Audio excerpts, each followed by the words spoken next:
So the fact that I am Cajun and all my DNA matches are Cajun makes it a little bit more difficult to do searches.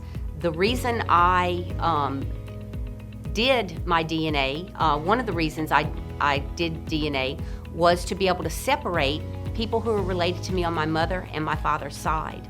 Well, in Cajun DNA land, that's not possible.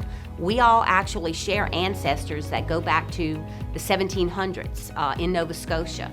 And they came to Louisiana. They were a small community. They married within each other. It's called endogamy.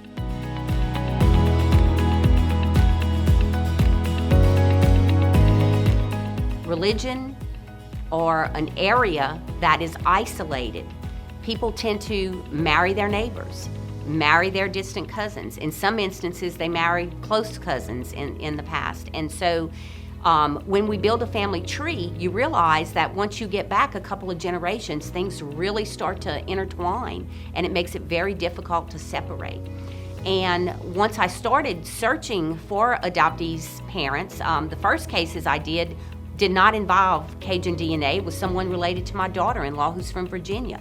But once I got involved with the Cajuns, I realized that it wasn't so easy to find shared ancestors. You have to dig deeper, you have to dig harder. Someone who is a second cousin to someone who has no endogamy in their heritage may match at 220 centimorgans, but a 220 centimorgan match to someone with Cajun heritage might be a third cousin or a fourth cousin. So you have to go back another generation. You have to search harder. You have to look at, one more generation, one more set of children. And Cajuns tend to have a lot of kids, and it makes it more difficult.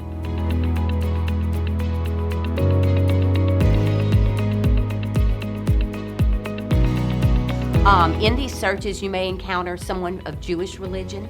They marry within their religion. That is an endogamous population.